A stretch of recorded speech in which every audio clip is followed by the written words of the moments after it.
Hi, எல்லோருக்கும் வணக்கம். இது உயிரில் பூ பறித்த தேவதைய கதையோட 20வது எபிசோட்.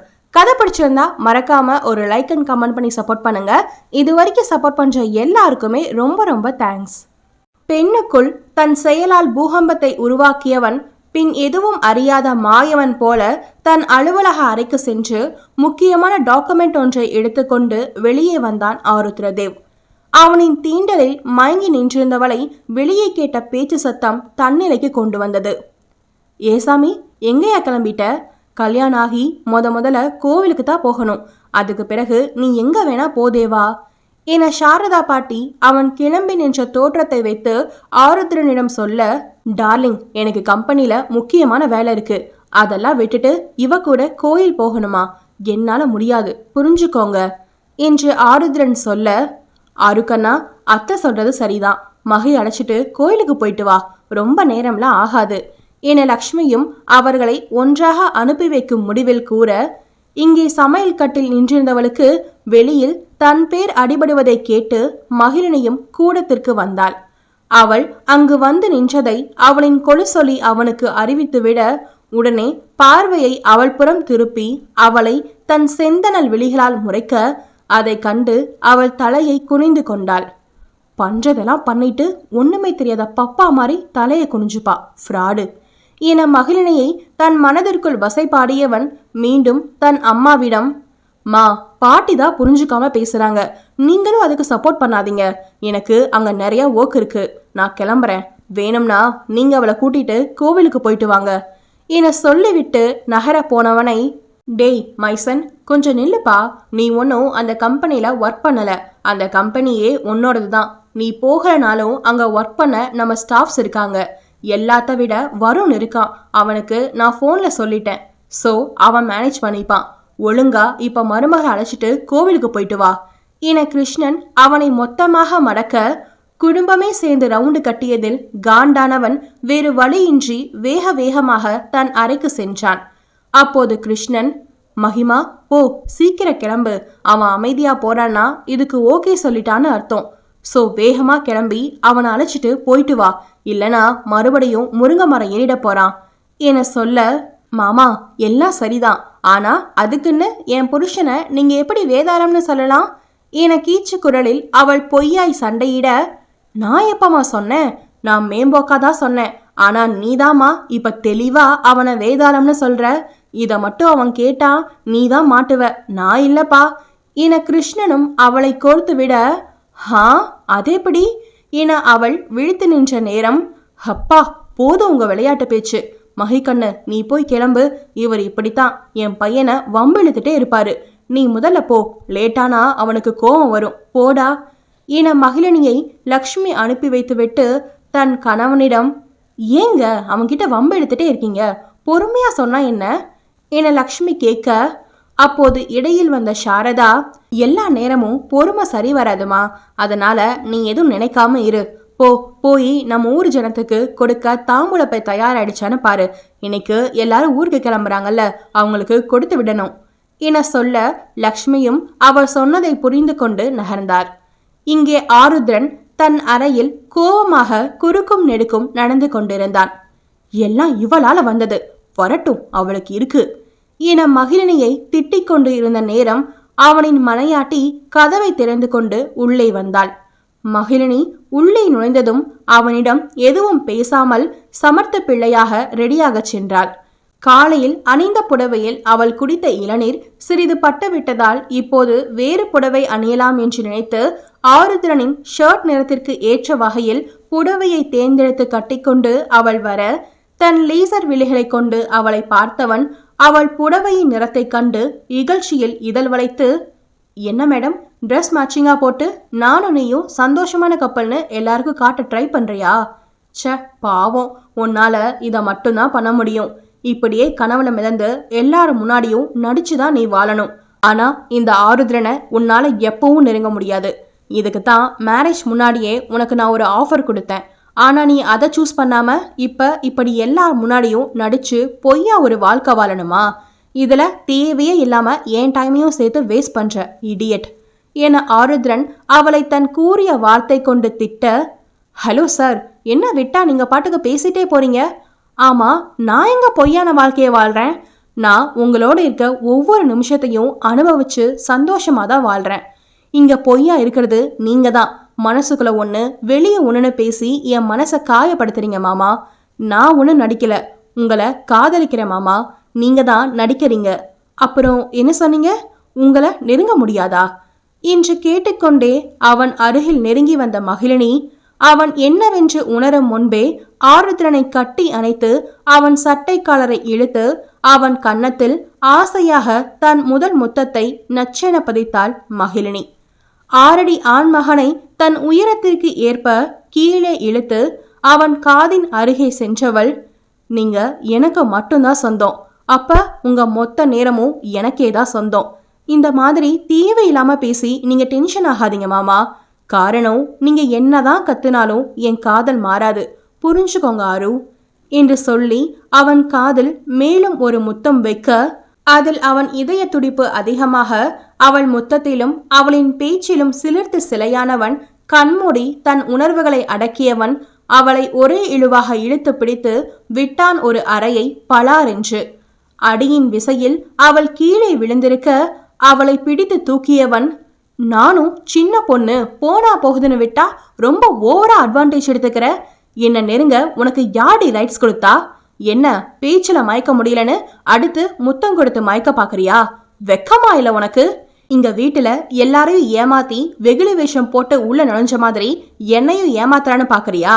அதான் நீ ஆசைப்பட்ட மாதிரி பணக்கார வாழ்க்கை கிடைச்சிருக்குல்ல, அதை என்ஜாய் பண்ணிட்டு போகாம என்ன ஏன் டிஸ்டர்ப் பண்ற என ஆருத்ரன் உச்சகட்ட கோவத்தில் கத்த, அவன் அடித்ததை விட அவன் வார்த்தைகளில் வலியை உணர்ந்தவள், நான் ஒன்னும் பணத்துக்கு ஆசைப்பட்டு உங்களை கல்யாணம் பண்ணல, எனக்கு உங்க பணம் ஒன்றும் தேவையில்லை என அவளும் கோபமாக சொல்ல, வாட் அ ஜோக். பணத்து மேல ஆசை இல்லாம தான் இப்படி நேரத்துக்கு ஒரு புடவை, அதுவும் பலாயிரம் மதிப்புள்ள சாரியை கட்டிட்டு வந்து நிக்கிறியா? போதாததுக்கு கழுத்துல வைர நெக்லஸ் இதெல்லாம் போட்டு மினுக்கிட்டு நிக்கிற. ஆனா பணத்து மேல விருப்பம் இல்லையா? இதெல்லாம் என்ன நீ கொண்டு வந்ததா என அவன் நக்கல் செய்து சிரிக்க, அதில் கோபமுற்றவள், இது எல்லாம் அத்தை தான் போட்டுக்க சொல்லி மாட்டி விட்டாங்க, நான் வேணாம் தான் சொன்னேன் என்று சொல்லிக்கொண்டே அவள் அணிந்திருந்த நகையை கலட்டி டேபிளில் வைத்தாள். இந்த புடவையும் நான் இப்பவே கழட்டி தர தயார்தான், ஆனா அதுக்கும் நீங்க உங்களை மயக்க பாக்குறேன்னு சொல்லுவீங்க, அதனால இதை இப்ப கலட்டல என மகிழினி விளக்கம் கூற, ரொம்ப ரோஷக்காரிதான். அப்ப இதையும் கேட்டுக்கோ, இங்க நீ இருக்கணும்னா சில ரூல்ஸ் இருக்கு என ஆருத்ரன் சொல்ல, என்ன ரூல்ஸ் அது என அவள் எதற்கும் தயார் என்பதை போல கேட்டாள். அவளின் கேள்வியில் கடுப்பானவன், என்னை கல்யாணம் பண்ணி பணக்கார வாழ்க்கை வாழலாம்னு நினைச்சு வந்திருப்ப, பட் அது நிச்சயம் உனக்கு கிடைக்காது. இங்க நீ எந்த வசதியையும் யூஸ் பண்ணக்கூடாது, உன் தேவைய நீ தான் பாத்துக்கணும். வீட்டுல மத்தவங்க சொன்னாங்கன்னு எதையும் நீ எடுத்து போட்டுக்க கூடாது. அண்ட் முக்கியமா இந்த விஷயம் இந்த ரூமை தாண்டி வெளியே போகக்கூடாது, புரிஞ்சுதா என ஆருத்ரன் கேட்க, இந்த வீட்டில் அவளுக்கு உரிமை இல்லை என்பதைத்தான் அவன் சொல்கிறான் என புரிந்து கொண்டவளுக்கு அது வலித்தாலும் அவளுக்கு தேவை வீடோ வசதியோ இல்லையே, அவளுக்கு அவன் இருக்கும் இடத்தில் இருப்பதே சொர்க்கம் போன்றதுதானே. அதனால் அவன் கேட்டதுக்கு சரி என ஒப்புதல் அளித்தாள் மகிழினி. அண்ட் என்கிட்ட இப்படி நெருங்கிறது, லவ்னு சொல்லி பின்னாடியே வருது, இந்த மாதிரி வேலையெல்லாம் என்கிட்ட வச்சுக்காத, இதுதான் உனக்கு லாஸ்ட் வார்னிங் என ஆர்டராக அவன் சொல்ல, சாரி ஆரு, அது மட்டும் முடியாது. இந்த வீட்டுல எனக்கு உரிமை இருக்கு இல்ல அதை பத்தி எனக்கு கவலை இல்லை, ஆனா உங்க மேல எனக்கு முழு உரிமை இருக்கு. இப்பவும் சொல்றேன், நீங்க என்ன கத்துனாலும் ஐ லவ் யூ ஒன்லி தான் மாமா. உங்க மேல உரிமை கேட்க கூடாதுன்னு நீங்க சொல்லவே முடியாது.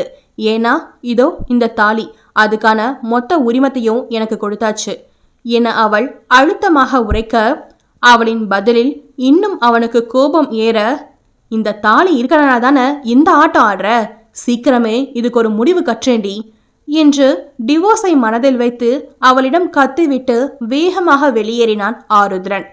அவன் கீழே சென்ற நேரம் ஹாலில் யாரும் இல்லாது இருக்கவும் அவன் வெளியேறி காரை எடுத்துக்கொண்டு சென்றதை யாரும் அறியவில்லை. இங்கே அறையில் மகிழினி அவன் சென்றதும் மடங்கி அமர்ந்து தன் கண்ணீரை வெளியேற்றினாள். என்னதான் அவன் பேச்சுக்கு பதில் பேசினாலும் தான் நேசித்தவனின் ஈட்டி போன்ற வார்த்தைகள் அவள் நெஞ்சை கிழித்து சென்றதும் உண்மையே. வலிக்கு மருந்து உண்டு, ஆனால் அந்த வலியை அடக்கிக் கொண்டு சாதாரணமாக இருப்பது போல காட்டுபவரின் மனதில் இருக்கும் மரண வலியின் வேதனைக்கு மருந்து என்னவோ. தன் விழிகளை துடைத்தவள் தன் கன்னத்தில் பதிந்திருந்த கண்ணாளனின் கைவிரல் தடத்தை வருடியவள் கொஞ்சம் மெதுவா அடிச்சிருக்கலாம் என்று எண்ணிக்கொண்டே எழுந்து சென்று கன்னத்திற்கு ஆயின்மெண்ட்டை எடுத்து தடவினாள் காதல் பைத்தியக்காரி அவள். அவளை அடித்த வேகத்தில் அலுவலகத்திற்கு சென்றவன் இன்னும் கோபம் தணியாமல் அங்கே இருப்பவர்களையும் கோபத்தில் கடிந்து கொண்டிருந்தான். பாஸின் கோபத்தில் பதறியவர்கள் அவனை தொந்தரவு செய்து திட்டு வாங்காமல் இருக்க அவர்களே அவன் கொடுத்த புதிய ப்ராஜெக்டின் வேலைகளை செய்ய ஆரம்பித்தனர் கவனத்தோடு.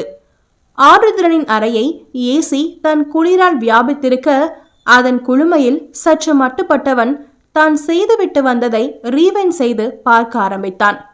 அதில் அவளை அடித்தது தவறு என அவன் மனசாட்சி அவனை வருத்தெடுக்க அதன் பாரம் தாங்காமல் தலையை அழுத்தி பிடித்து அமர்ந்திருந்தான். ச்சே, நான் ஏன் இப்படி பண்ணேன்? என்ன இருந்தாலும் அவளை அடிச்சிருக்க கூடாது. நான் அவகிட்ட மயங்கிறத மறைக்க மொத்த பழியையும் தூக்கி அவன் மேல போட்டது மட்டும் இல்லாம இப்ப அடிச்சது ரொம்ப ரொம்ப தப்பு. I'm sorry Mahi.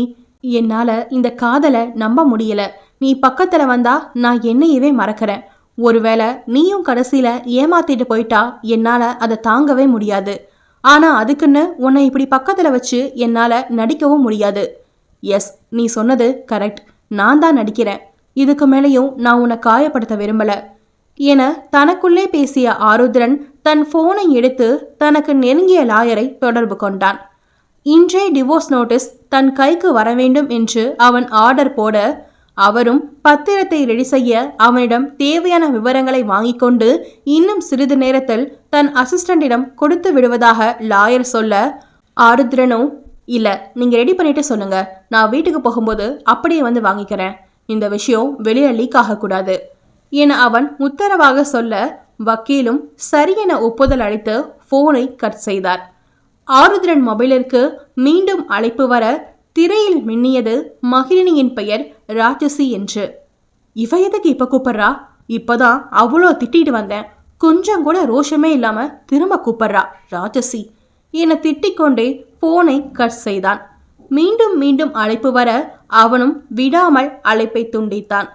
இந்த முறை வீடியோ காலில் அவள் அழைக்க அதை கவனியாமல் கட் செய்ய போனவன் தெரியாமல் ஆன் செய்துவிட அப்போது திரையில் இருந்து மாமா என கட்சிலையும் உருக்கும் வகையில் குரலில் மென்மையேற்றி அவள் அழைக்க போன் ஆன் ஆனது தெரியாமல் அவளின் குரலை கேட்டவுடன் அவள் இங்குதான் வந்து விட்டாளோ என்று அவன் நிமிர்ந்து சுற்றி பார்க்க அதை கண்டு கொண்ட மகியோ, மாமா அங்க இல்ல, இங்க உங்க மொபைலை பாருங்க என அவள் கூற அதன் பிறகே அவன் மொபைலை ஆன் செய்ததை உணர்ந்து அதை எடுத்து தன் கையில் வைத்து முதலில் தன்னவளின் கன்னத்தை பார்க்க அதுவோ சிவந்து பணியாரம் போல் வீங்கி இருந்தது சிறியதாக.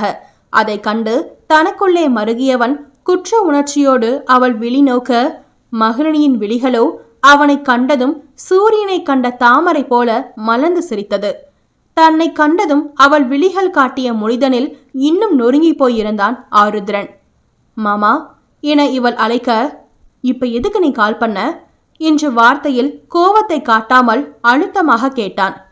இல்ல மாமா, லஞ்ச் டைம் ஆச்சு, நீங்க சாப்பிட்டீங்களா என்னன்னு தெரிஞ்சுக்க தான் ஃபோன் பண்ணேன். சாப்பிட்டீங்களா மாமா என பாசமாக அவள் கேட்க, இப்ப ரொம்ப முக்கியமா இது, ஒழுங்கா டிஸ்டர்ப் பண்ணாம போனை வைடி என அவள் தன் மேல் காட்டும் அக்கறையில் கோபம் கொண்டு அவளை திட்ட, எனக்கு இதுதான் முக்கியமாமா, நானே சாப்பாடு எடுத்துட்டு வந்திருப்பேன்.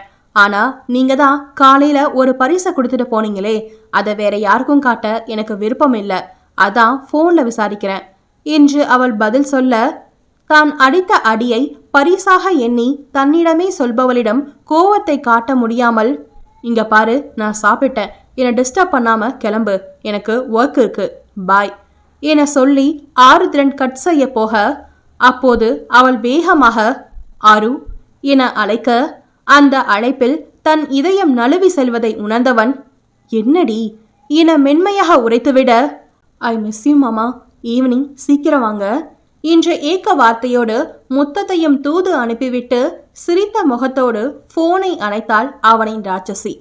அவளின் கொஞ்சல் மொழியிலும் முத்தத்திலும் பித்தானவன், ராட்சசி என விடவே மாட்டா போல என சொல்லி சிரித்தவன் அவளிடம் பேசிய நொடிகளை மீண்டும் அசை போட்டு அவன் எண்ணி சிலாகித்து இருந்த நேரம் கரடியாய் மீண்டும் அழைப்பு வந்தது. அவனே இப்போதுதான் அவளை எண்ண ஆரம்பித்தான். அதற்குள் அது கூடாது என்னும் வகையில் வந்தது அழைப்பு லாயரிடம் இருந்து. வக்கீலின் பெயரை பார்த்ததுமே அவன் மனது பின்னுக்கு சென்று மூளை ஆட்சி செய்ய அவள் நினைவுகளை தற்காலிகமாக அளித்தவன் போனை ஆன் செய்தான். பேப்பர்ஸ் ரெடியாகிவிட்டதாக லாயர் தகவல் கொடுக்க ஈவினிங் வாங்கிக் கொள்வதாக சொல்லி போனை அணைத்து வைத்தவன் அவளை மறக்க எண்ணி வேலையில் கவனம் செலுத்தினான். அந்த நேரம் வருண் அவன் அறைக்குள் நுழைய அவனை கண்டதும் ஆருத்ரன் தன் மனதிற்குள், இவனுக்கு மட்டும் டிவோர்ஸ் விஷயம் தெரியவே கூடாது என நினைத்து வெளியில் அவனிடமும் கடுமையாகவே இருந்தான். டேய், என்ன மச்சான், இன்னைக்கு ஆஃபீஸில் எல்லாரையும் ஃப்ரை பண்ணிட்ட போல, அப்படி என்ன உனக்கு டென்ஷன்? நீ இப்படிலாம் ஸ்டாஃப்ஸ் கிட்ட கோவப்பட மாட்டியே என வருண் வினவ, எல்லார்கிட்டையும் கத்தணும்னு வேண்டுதல், அதான் கத்திட்டு இருக்கேன் என்று நண்பனிடமும் சீர, இல்லையே, உன் முகத்தை பார்த்தா ஏதோ ஒன்று என்கிட்ட மறைக்கிறது போல இருக்கே, எனி ப்ராப்ளம் என வருண் தன் நண்பனை அறிந்தவனாய் வினவ, ஆருத்ரன் அவன் கேள்விக்கு பதிலளிக்காமல், ஆமா, நீ எப்போ முகத்தை வச்சே ஜோசியம் பார்க்க கத்துக்கிட்ட? இடியட், நான் உன்னை கிளைண்ட்டை பார்க்க சொன்னேன், நீ போனியா இல்லையா? ஆருத்ரன் தன் கேள்வியை திசை மாற்றுவதை புரிந்து கொண்ட வருண் அவனை விட்டு பிடிக்க எண்ணி தானும், பார்த்துட்டேன் மச்சான், நாளைக்கு சைன் பண்ண அவங்க கம்பெனிலேருந்து இங்கே வருவாங்க என்று வருணும் பதில் கொடுத்தான். சரி, எனக்கு வெளியில் கொஞ்சம் ஒர்க் இருக்கு, நான் அப்படியே கிளம்புறேன், பாய் என சொல்லிக்கொண்டே ஆருத்ரன் எழுந்து செல்ல, நானும் வரேன் மச்சான், அப்படியே என்னையும் ட்ரா பண்ணிடு என வருண் பீடிகை போட அதில் ஜெர்க்கான ஆருத்ரன், அதெல்லாம் வேணாம், உன்னை ட்ரா பண்ணிட்டு போனா லேட் ஆயிடும், ஸோ நீ ஆஃபீஸ் கேப்ல கிளம்பு மச்சான், bye, I have no time now என கூறியவன் வேகமாக வெளியே சென்று விட்டான். என்கிட்டயே வா, போ மச்சான், I will follow you back என போகும் அவனின் முதுகை பார்த்து தனக்குள்ளே பேசிய வருண் ஆருத்ரன் காரை பின்தொடர்ந்து சிறிது இடைவெளி விட்டு ஆஃபீஸ் கேபை பயன்படுத்தாமல் கால் டாக்ஸியில் அவனை ஃபாலோ செய்தான். ஆருத்ரனின் கார் நேராக சென்று நின்றது தி ஃபேமஸ் விவாகரத்து லாயர் கௌதம் அவரின் தனிப்பட்ட அலுவலகம் முன்பு. இதை கண்ட வருண் அதிர்ச்சியில் உறைந்து போனான். திருமணம் ஆகி அடுத்த நாளே தன் நண்பன் இவ்வாறு செய்வான் என அவன் கனவிலும் நினைக்கவில்லை. இவனுக்கு கிறுக்குதான் பிடிச்சிருக்கு, ஒரு நல்ல லைஃப் அமைஞ்சிருக்கு, அதை ஒழுங்கா இன்னும் வாழ்ந்து கூட பார்க்காம பெரிய இவ மாதிரி இங்க வந்து நிக்கிறான். மானை தேனேன்னு கொஞ்ச நாளா இவன் வசிய மாட்டான் போல, சரியான யமகாதகனா இருக்கான், பாவம் மகிமா என மகிழினிக்காக வருந்தியவன், இதை இப்படியே விடக்கூடாது, இவன் வழியிலே போய் தான் இவனை மறக்கணும் என்று முடிவெடுத்து போனில் மகிழினிக்கு அழைத்தான். ஹலோ அண்ணா என எடுத்தவுடன் பாசமாக மகிழினி அவனை விழிக்கவும் அவள் மெய்யான அன்பில் நெகிழ்ந்தவன் நிச்சயம் இவர்களை நல்லபடியாக வாழ வைக்க வேண்டும் என்ற முடிவோடு, மகிமா, நான் என்ன செஞ்சாலும் அது உன் நல்லதுக்கு தானே உனக்கு நம்பிக்கை இருக்குல்ல என்று வருண் கேட்க, எனக்கு உங்க மேல முழு நம்பிக்கை இருக்கு அண்ணா என அவள் உறுதியாக சொல்ல, அவள் உறுதியில் அண்ணனாய் நெஞ்சம் நெகிழ்ந்தவன் போனில் மேற்கொண்டு அவள் செய்ய வேண்டிய விஷயங்களை பற்றி கூறினான். அதை கேட்டவளோ, ஐயோ அண்ணா, என்ன இப்படி சொல்றீங்க, இது சரியா வருமா, எனக்கு பயமா இருக்கு அண்ணா என்று பதறி போய் மகிழினி சொல்ல, இதுதாமா சரியான வழி, அவன் வழியிலே போய் அவனை அடக்குனாதான் அவனும் அடங்குவான். அதுக்குன்னு இப்படிதான் செய்யணுமாண்ணா, அவர் என்ன தப்பா புரிஞ்சுக்கிட்டா என்று அவள் பயந்து போய் கேட்க, ஆமா, இப்ப மட்டும் உன்னை அவன் சரியா புரிஞ்சு வச்சிருக்கான் பாரு, ஒருவேளை அவரும் இதான் சாக்குன்னு என்னை கலட்டி விட்டுட்டா என்னால அதை தாங்கிக்கவே முடியாத அண்ணா என அவள் அழுது கொண்டே சொல்ல, அவன் இப்போ மண்டைக்கிற்கு பிடிச்சு அலையறாமா, அதான் உன்கிட்ட கோவமாவே நடந்துக்கிறான், ஆனா அதை தாண்டி போய் அவன் ஆள் மனசை நீ பார்த்தா அங்க மொத்தமும் நீதான் நிறைஞ்சிருப்ப. காதல் கையில் இருக்கும்போது யாருக்கும் அதோட அருமை தெரியாது, ஆனா அதே காதல் நம்ம கையை விட்டு போக போகுதுன்னு தெரிஞ்சா அப்ப தெரியும் அந்த காதலோட வேல்யூ. இங்க ஆருத்ரன் நிலைமையும் அதான். சோ நீ தைரியமா நான் சொன்னது போல அவன்கிட்ட பேசுமா, அவன் நிச்சயமா உன்னை கைவிட மாட்டான், உன் காதல் நிச்சயம் ஜெயிக்கும். இப்ப வழி தரலாம், ஆனா ஆயுசுக்கும் சந்தோஷமா வாழ சில நாள் கஷ்டப்படுறது தப்பில்லடா என வருண் அவளை ஊக்கப்படுத்த, எனக்கும் புரியுதாண்ணா, ஒருவேளை இந்த போராட்டத்தோட கடைசியில ஆறுவே என்னை விட்டு போன்னு சொன்னாலும் என் உயிர்காதல் முழுக்க அவருக்கு கொடுத்துட்டு வெறும் ஜடமாதான் நான் இந்த உலகத்தை விட்டு போவேன் என மகிழினி உணர்ச்சி பெருக்கில் சொல்ல, அந்த அளவுக்கெல்லாம் நான் போக விடமாட்டேமா, கண்டிப்பா உங்களை நான் சேர்த்து வைப்பேன், இது சத்தியம்டா என வருண் உறுதியாக சொல்ல, சரிங்க அண்ணா, எல்லாமே நல்லதா நடக்கும்னு நானும் நம்புறேன். இதான் கரெக்ட். சரி, நான் சொன்னது போல ஒழுங்கா பேசுமா, நான் உன்னை நாளைக்கு மீட் பண்றேன் என சொல்லிவிட்டு போனை கட் செய்தான் வருண்.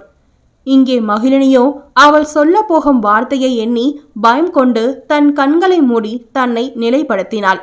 அதே நேரம் ஆருத்ரனும் டிவோர்ஸ் பேப்பர்ஸை வாங்கி கொண்டு நேராக தன் வீட்டிற்கு வந்தான்.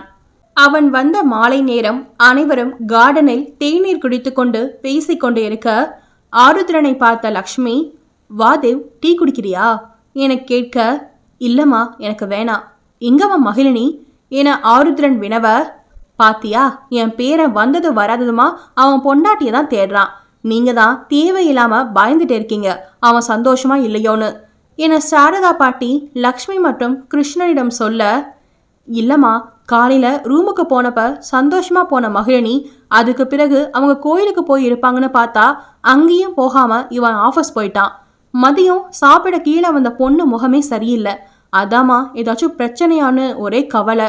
லக்ஷ்மியும் ரொம்ப வருத்தப்பட்டா என கிருஷ்ணன் முடிக்க, தம்பி, அதெல்லாம் ஒரு பிரச்சனையும் இருக்காது. அப்படி இருந்தா இப்படி அவளை தேடுவானா? நீங்க கவலைப்படாம இருங்க, நான் பிறகு பேத்திக்கிட்ட என்னன்னு கேட்டுக்கிறேன் என சொல்லிவிட்டு பேரனிடம், தேவ்கண்ணா, உன் பொஞ்சாதி மேல ரூம்ல தான் இருக்கா, தலைவலியா, அதான் மேலனவே இருக்கா, போய் அவளை கவனிப்பா என சாரதா சொல்ல, அவரின் பேச்சுக்கு மொத்தமாக தலையாட்டியவன் தன் கையில் வைத்திருந்த டிவோர்ஸ் பேப்பர்ஸ் அடங்கிய ஃபைலை இறுக்கி பிடித்து கொண்டு தன் அறைக்கு சென்றான் ஆருத்ரன். அங்கே அறையில் மகிழினி அவன் வந்ததில் இருந்து அங்கு எல்லோரிடமும் அவன் பேசிவிட்டு மாடி ஏறும் வரும் வரை அனைத்தையும் பால்கனி வழியாக நின்று பார்த்து கொண்டே தான் சொல்ல போகும் வார்த்தையை தனக்குள்ளே மனனம் செய்து கொண்டே இருந்தாள். உள்ளே வந்த ஆருத்ரன் பால்கனி கம்பியை பற்றி மதுரமாய் நின்று கொண்டிருந்த பெண்ணவளை பார்த்து கொண்டே டிவோர்ஸ் நோட்டீஸை கையில் எடுத்து அவளை தன் பக்கமாக திருப்பும் நோக்கில் குரலை செருமினான். சூரியனை நோக்கி திரும்பும் சூரியகாந்தியை போல அவன் இருக்கும் திசை நோக்கி திரும்பினாள் மிஸ்ஸஸ் மகிழினி ஆருத்ரன். தான் சொல்வதை அவள் எப்படி எடுத்துக்கொள்வாளோ என ஆருத்ரன் அவளுக்காக யோசித்துக் கொண்டே மறைத்து வைத்திருந்த பேப்பர்ஸை நீட்ட போகும் நேரம் கணீரென ஒழித்தது அவள் குரலின் வார்த்தைகள். நான் உங்களுக்கு டிவோர்ஸ் கொடுத்துறேன் மாமா. ஆருத்ரனின் இதயத்தை மின்னல் தாக்கியதோ. தான் கேட்டதை நம்ப முடியாமல் அதிர்ந்து அவள் விழி நோக்க, அவள் விழியில் தெரிந்த கூர்மையில் தான் செவி மடுத்தது உண்மைதான் என புரிந்தவனின் கோபத்தில் அவன் கைகளில் இருந்த டிவோர்ஸ் பேப்பர் நசுங்கியது அவன் விரல் இடுக்குகளில். ஹலோ மக்களே, கதை எப்படி இருந்துச்சுன்னு மறக்காம கமெண்ட்ல சொல்லுங்க. கதை பிடிச்சிருந்தா ஒரு லைக் பண்ணி சப்போர்ட் பண்ணுங்க. அடுத்த எபிசோட் வர ஞாயிற்றுக்கிழமை அன்னைக்கு வெளிவரும். தேங்க்யூ.